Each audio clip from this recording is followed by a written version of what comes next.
नमस्कार विद्यार्थी मित्रांनो, महाराष्ट्र अकॅडमीच्या ऑनलाईन प्लॅटफॉर्मवर सर्व विद्यार्थ्यांचं मनपूर्वक स्वागत आहे। तर बघा, अनेक विद्यार्थ्यांचे सारखं आम्हाला एक मेसेज सारखा असायचा किंवा सोशल मीडियावर कमेंट सारखा असायचे की वनरक्षक जाहिरातीबद्दल अपडेट द्या, पण आपण बऱ्याच दिवसापासून वनरक्षक जाहिरातीबद्दल काही अपडेट देत नव्हतो। त्याचं कारण असं आहे की याच्या अगोदर सारखं गव्हर्नमेंट कडून काहीतरी सरकारकडून सांगितलं जायचं की एवढ्या दिवसात आम्ही जाहिरात घेणार आहेत, एवढे महिलांचे पद भरणार आहेत, या दिवसाच्या आठ जाहिरात करणार आहेत, आणि ती माहिती तुमच्यापर्यंत आपण पोहोचवायचो। आणि ते सरकारने लांबवत खूप लांबवलं, म्हणजे जवळपास 1 वर्ष अगोदरच ही जाहिरात येणं अपेक्षित होतं, पण अजूनही जाहिरात आलेली नाही। पण आता जाहिरातीच्या संदर्भात ऑथेंटिक आपल्याकडे माहिती उपलब्ध झालेली आहे, त्यामुळे लवकरच जाहिरात येणं अपेक्षित आहे।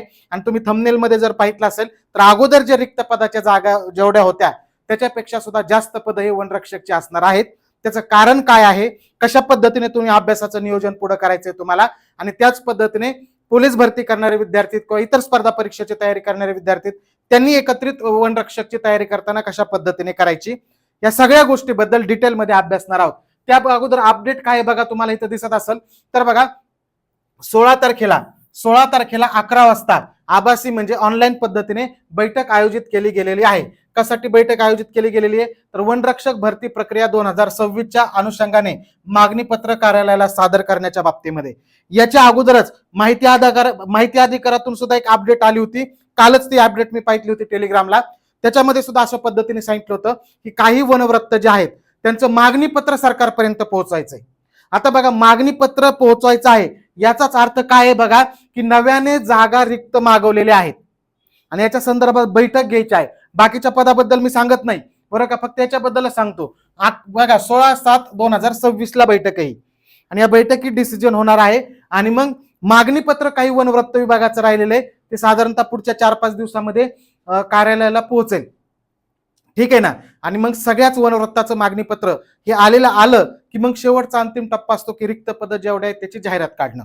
म्हणजे काय झालेलं आहे, जागा का वाढणार म्हणतोय मी, तुम्हाला लक्षात घ्या की मागं मुख्यमंत्र्यांनी घोषित केलं होतं विधिमंडळामध्ये मागच्या वर्षीच की सर्वच विभागाचा नव्याने आकृतीबंध तयार केला जाणार आहे।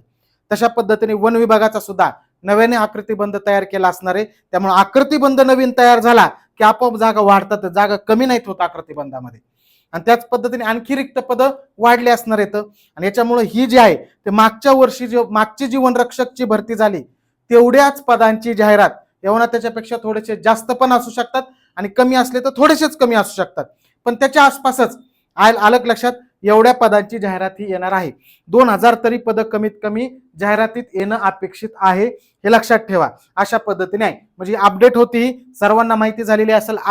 अपडेट माहिती झाली म्हणूनच तुम्ही व्हिडिओ बघायला आलेले असणार, ठीक आहे। आता आपण काय बोलणार आहेत तर बघा, आपण महाराष्ट्र अकॅडमीचं ऍप आहे आपलं, त्याच्यावर वनरक्षकसाठी ब्लॅक पॅन्थर बॅच सुरू आहे। याच्यामध्ये तुम्हाला वनरक्षकचा इंग्रजी व्याकरणासह वन विभागाच्या तांत्रिक माहितीसह सर्व सिलेबस तुम्हाला या बॅच मध्ये कव्हर केला जातोय। लाईव्ह प्लस रेकॉर्डेड स्वरूपामध्ये बॅच आहे, लक्षात। आणि महाराष्ट्र अकॅडमी ऍपवर एमपीएससीतून निवडलेले एमपीएससीच्या मुलाखती दिलेले शिक्षक तुम्हाला आपल्या या ब्लॅक पॅन्थर बॅच मध्ये मार्गदर्शन करतात। कुणी जर बॅच कोणाकडे असेल विचारा, दर्जेदार तुम्हाला या ठिकाणी पूर्णपणे अभ्यासक्रम तुमचा कव्हर केलेला आहे। ज्यांना गरज आहे त्यांनी 100% या बॅचचा फायदा करून घेऊ शकता। आता आपण पुढे जाऊया। सर्वात महत्वाचं म्हणजे फास्ट मध्ये सांगतो, पात्रता काय रे, सर्वांनाच माहिती जवळपास काय रे, 12वी पात्रता आहे। 12वी मध्ये सुद्धा एक तर तुमचं 12वी सायन्स मधून पाहिजे किंवा मग आर्ट्स कॉमर्स मधून वगैरे असेल तुमचं, तर भूगोल किंवा अर्थशास्त्र हा विषय असणं गरजेचं आहे। एक तर 12वी सायन्स पाहिजे, आणि 12वी सायन्स नसेल तर भूगोल किंवा अर्थशास्त्र हा 12वीला तुमचा विषय असणं गरजेचं आहे। तुम्ही जर एसटी कॅटेगरीतून असताल, अनुसूचित जमातीमधून, तर फक्त तुमची 10वी एवढीच तुमची शैक्षणिक पात्रता आहे। ही शैक्षणिक पात्रता आहे। मी फास्ट मध्ये सांगतो या सगळ्या गोष्टी, कारण की आपण अभ्यासाचं प्लॅनिंग सांगायचं म्हणजे तुम्ही या क्वालिफिकेशन मध्ये बसत असाल, पण नवीन विद्यार्थी त्यांना पण ह्या गोष्टी माहिती झाल्या पाहिजेत, त्याच्यामुळे सांगतोय। पहिल्यांदा शैक्षणिक पात्रता ही आहे, त्यानंतर शारीरिक पात्रता। आता शारीरिक मध्ये सांगायचं झालं तर सर्वात महत्वाचं म्हणजे उंची आणि छाती मुलांच्या बाबतीमध्ये छातीबद्दल सांगतो, 79 सेंटीमीटर ही न फुगवता पाहिजे, आणि तुमची फुगून किमान 5 सेंटीमीटर फुगली गेली पाहिजे, हे आहे। वजनाचा याच्यामध्ये स्पेसिफिक क्रायटेरिया सांगितलेला नाहीये, पण तुमचा बीएमआय हा योग्य प्रमाणामध्ये असणं गरजेचं आहे. आणि जे ग्राउंड वगैरे याची तयारी करतात त्यांच्या BMI ला शक्यतो काहीही प्रॉब्लेम येत नाही. हे दोन महत्वाचे आहेत. आणि उंचीबद्दल सांगायचं झालं तर 163 मुलांना आहे आणि मुलींना आहे 150.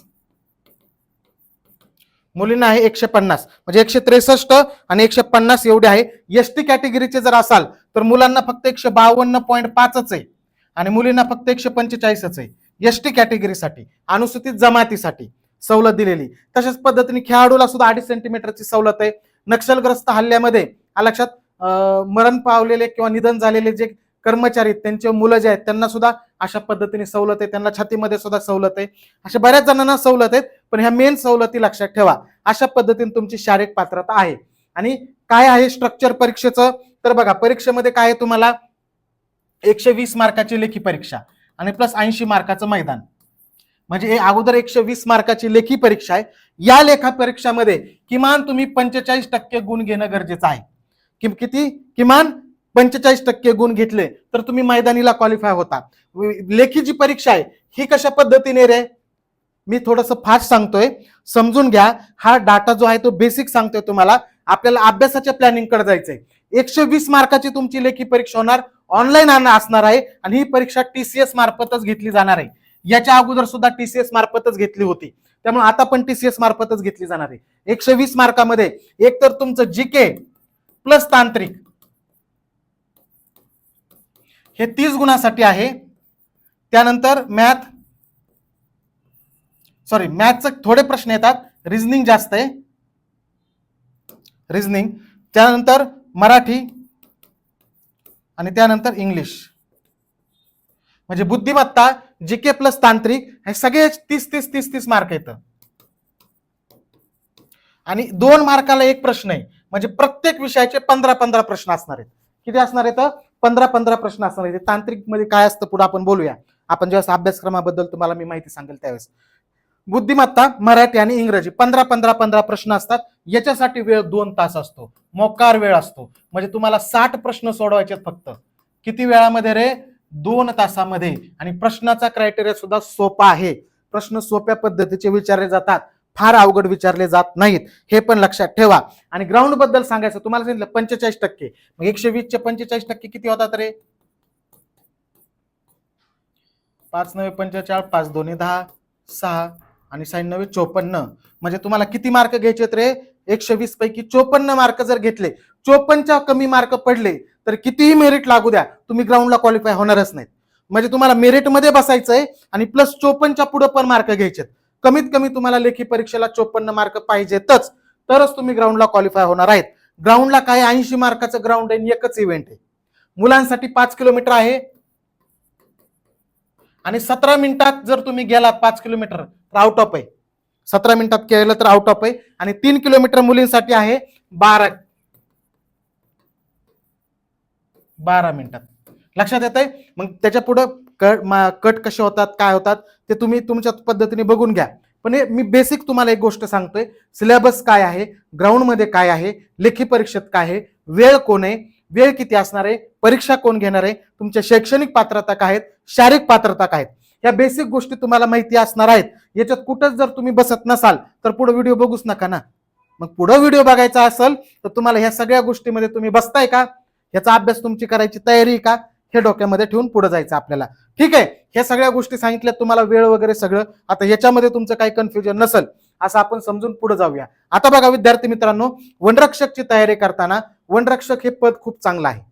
अनेक विद्यार्थ्यांचं असं असतं की माझी 12वी झालेली, मी अभ्यास करतोय सध्या, अजून ग्रॅज्युएशन नाही, मला पुढे परीक्षेची काही वेगवेगळ्या तयारी करायची, तर वनरक्षकचा मला बेस्ट ऑप्शन आहे का, तर बेस्ट ऑप्शन आहे. कारण वनरक्षक जे आहे याच्यामध्ये तुम्ही जर पुढे MPSC ची तयारी करायची किंवा आणखी पुढे कोणत्या मोठ्या परीक्षेची तयारी करायची तर हे करून, वनरक्षक करून तुम्ही जॉब करून सुद्धा अभ्यास करू शकता. कारण आपण मानसिक त्रास म्हणतो ना, जसं की पोलीस डिपार्टमेंट आहे, पोलीस डिपार्टमेंटमध्ये शारीरिक आणि मानसिक त्रास थोडासा जास्त आहे.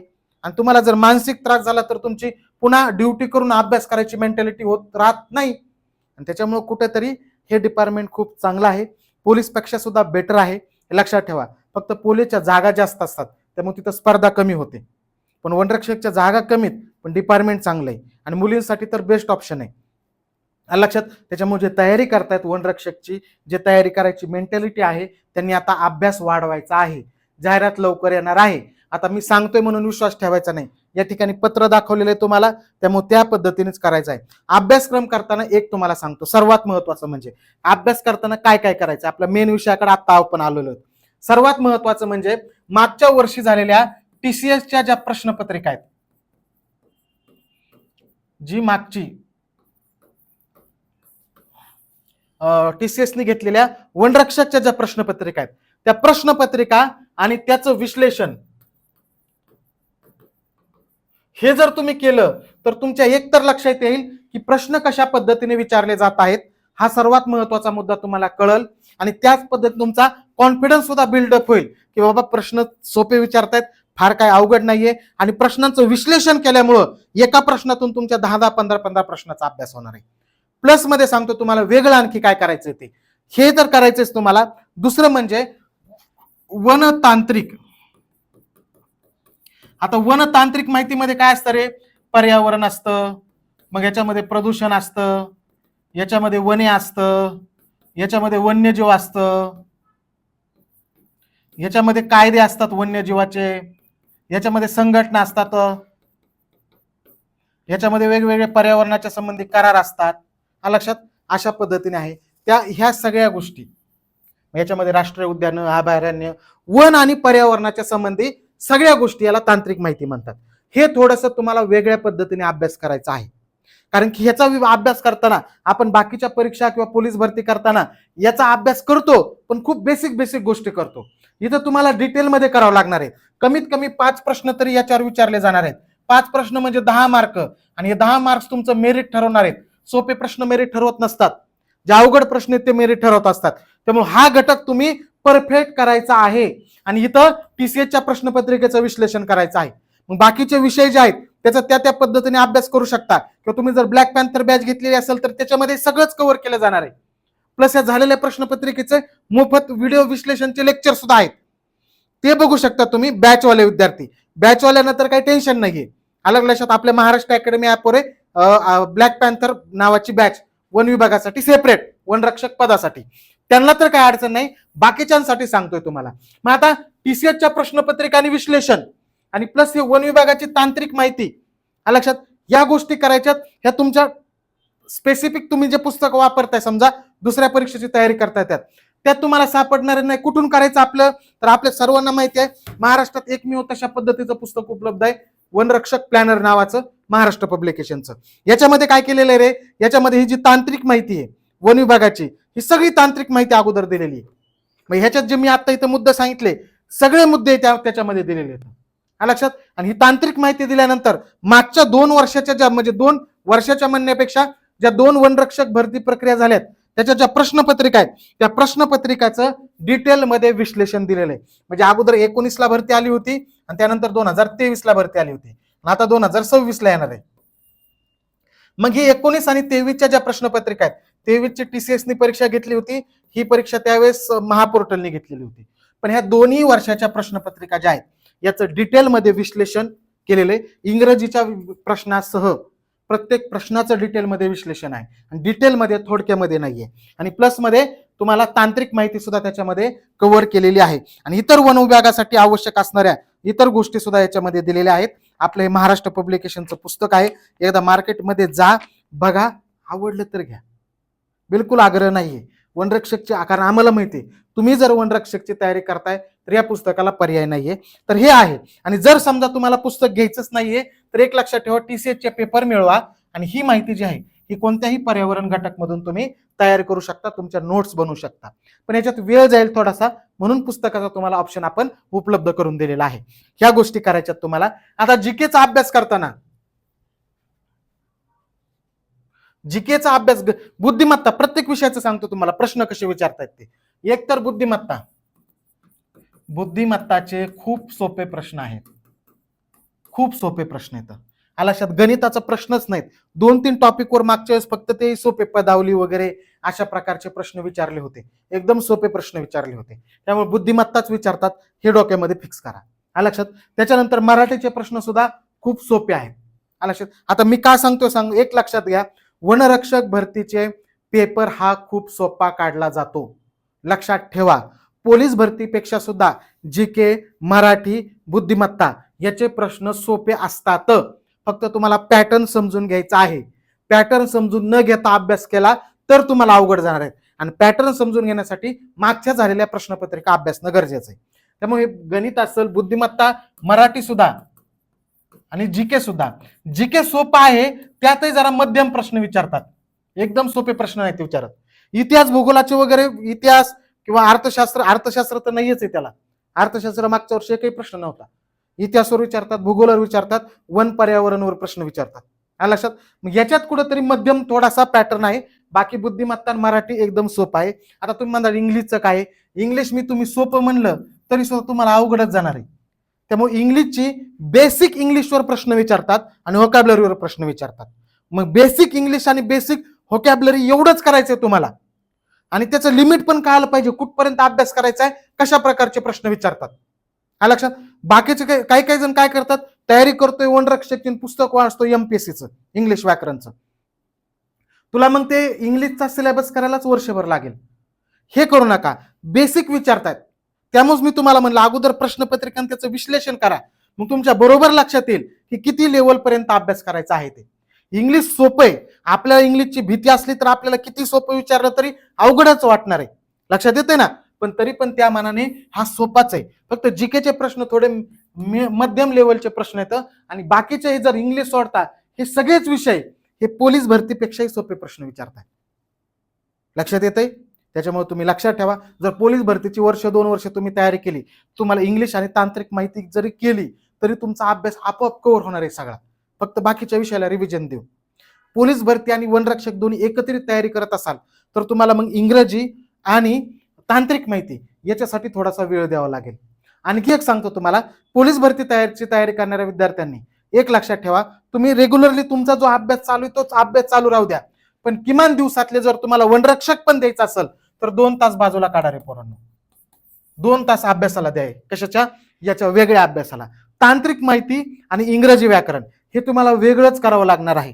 बाकीचे विषय तुम्ही एकत्रित मिक्स करून करू शकता. पण हे 2 जे विषय आहेत हे वेगळ्या पद्धतीने करावे लागतील. त्याला वेगळा वेळ द्यावा लागेल. इंग्रजीचं दररोज एखादं लेक्चर बघा किंवा दररोज एखादा चॅप्टर वाचून त्याच्यावरचे सोपे सोपे PIQ सोडवा. व्होकॅब्युलरी दररोज वाचा. म्हणजे समानार्थी शब्द, विरुद्धार्थी शब्द, जसे synonym, antonyms, one word substitution, idiom and phrases, लक्षात, फ्रेझल वर्ब, अशा पद्धतीने हे जे आहे प्रिपोजिशन्स, तर हे सगळ्या गोष्टी ज्या आहेत ह्याला वेळ तुम्ही 2 तास काढा. आणि बाकीचं मग इतर विषयाचा कॉमन अभ्यास करू शकता. म्हणजे जर तुम्ही पोलीस भरतीची तयारी करताय तर तुम्हाला वनरक्षकची पण सोबत तयारी करायची तर वेगळे 2 तास बाजूला काढायचे. लेक्चर बघा, लक्षात, किंवा मग तुम्ही स्वतः सेल्फ स्टडी करा. त्याच्यावरचे PYQ म्हणजे झालेले प्रश्न सोडवा, प्रश्नांचा सराव करा आणि तांत्रिक माहिती वाचा. हे गरजेचं आहे. लक्षात. आणखी वनरक्षकचं एवढं जरी केलं तरी भागताय. जे फक्त वनरक्षक प्लेन करतायत त्यांनी ब्लॅक पॅन्थर बॅच घेतो, घ्या पोरांनो. तुम्हाला 100% फायदा होईल त्याचा. लक्षात. किंवा तुम्ही ऑफलाईन जर कुठे क्लास असतील तर तेही लावा. कारण कमी वेळेत जास्तीत जास्त तुम्हाला लवकर कव्हर झालं पाहिजे हे. कारण की जाहिरात लवकर येणार आहे आता. त्यामुळे तुम्हाला त्या दृष्टीनेच तयारी करावी लागणार आहे. हे एक महत्वाचं आहे. आणि तशा पद्धतीने तुम्ही तयारी करा. त्यासाठी आपली ही ब्लॅक पॅन्थर बॅच आहे. प्रश्न विश्लेषण, होमवर्क नोट्स, डिटेल अभ्यासक्रम, सराव टेस्ट, अनलिमिटेड व्ह्यूज असणारी ही महाराष्ट्र अकॅडमीवरची दर्जेदार टीम तुम्हाला त्या बॅचमध्ये मार्गदर्शन करणार आहे. 100% तुम्हाला बॅचचा फायदा होणार आहे. आणि पुस्तक म्हणून तांत्रिक माहिती आणि प्रश्नपत्रिका विश्लेषणासाठी आपलं हे वनरक्षक प्लॅनरचं पुस्तक आहे. हे पुस्तक सुद्धा अभ्यासा. तुम्हाला वाटत असेल काही दुकानात जा, 2-4 वनरक्षकचे जे पुस्तक आहे ते समोर ठेवा. त्याच्यात जे दर्जेदार वाटेल ते घ्या. पण झालेल्या प्रश्नपत्रिकाचं विश्लेषण, तांत्रिक माहितीसह एक पुस्तक तुमच्याकडं वनरक्षकची जर तयारी करत असाल तर पाहिजेच. बाकीच्या विषयाचं मग तुम्हाला जर पाहिजे असेल तर कमेंटमध्ये सांगा. बाकीच्या सुद्धा तुम्हाला सांगतो तशा पद्धतीने की कशा पद्धतीने पुस्तकं इतर घटकासाठी वाचायचे आहेत ते. पण जे वर्षापासून अभ्यास करतात त्यांना सगळ्याला माहिती आहे इतर विषयासाठी काय वाचायचे काय नाही ते. नव्याने जे तयारी करणार असतील त्यांना आपण कमेंटमध्ये तुम्ही तशा पद्धतीने तुमच्या मनामध्ये कोणताही प्रश्न असेल तर विचारा. त्या प्रश्नाचं उत्तर तुम्हाला नक्की देईल आणि 100% तुम्हाला फायदा होईल. अशी बॅचचा फायदा करून घ्या. ओके, धन्यवाद.